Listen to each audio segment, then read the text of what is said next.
This question goes to Pat Burrell, Pat the Bat. I love your nickname. You've had some big hits at Citizens Bank Park and right here. What do you like best about each park, Citizens Bank Park and AT&T Park? You've had some incredible hits in both ballparks. Well, good question. in Philly, it's a little more friendly.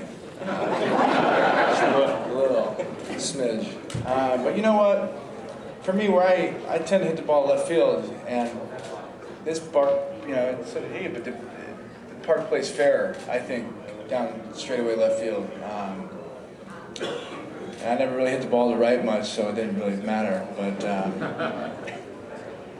you know, I've enjoyed playing both places. You know, I was in Philly for a long time, and it was a great story there too. But this year, with coming in and kind of in the middle of the year and getting a chance to be a part of this whole thing, and my family and everyone's from here, it made it that much more special for me.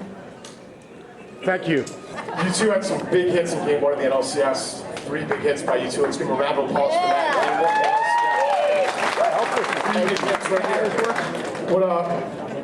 What adjustments did you make to Roy Halladay, Mr. Ross, early in the year when you were playing on the Marlins? He pitched a no-hitter against Florida, and you had 2 big home runs in Game 1 of the NLCS. What was the preparation like, or the adjustments for that incredible accomplishment? I answered this question last night. You guys were there. I tried everything against that guy. He's obviously one of the best in the game, and probably one of the best in the history. And I'm trying to wait him out and try to draw walks, and I'm trying, just trying to hit the ball the other way. And, none of that stuff has ever worked for me. But I've never tried just going up there and hitting a home run. 2 of them. So that was the game plan. And what about Pat? Pat got a big hit in that game. Yeah, I think people would argue that I probably should have been in the dugout at that time, but it wasn't a strike. Well, it's pretty good. But anyway, this doesn't matter. With him, the ball moves all different ways. It all comes out. It comes out the same every time, but some go this way and some go this way, and some are slower. So it's tough, and you just gotta. I don't have the answer for you, to be honest, but.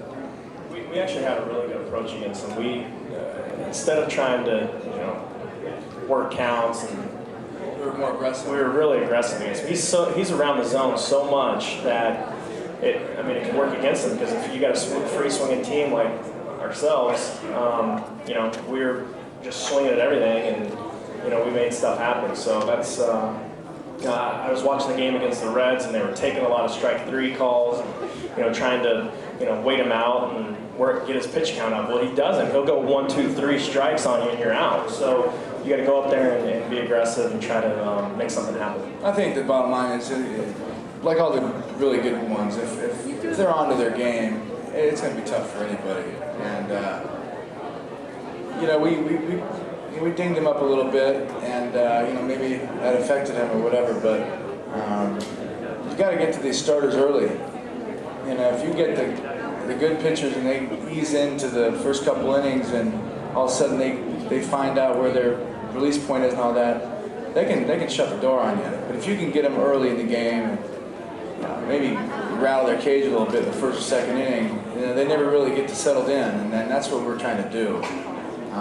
And there's guys you want to wait later in the game against, but somebody like that, we had to take what we could when we could. Thank you very much for answering my question.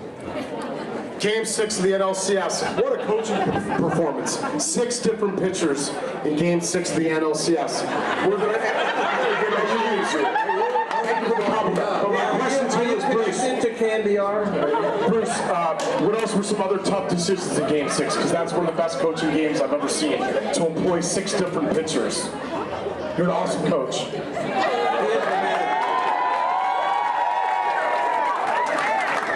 The head coach, okay? Well, on the first one with Advil coming in, I was heading out to get Jonathan before the incident there, so that was done.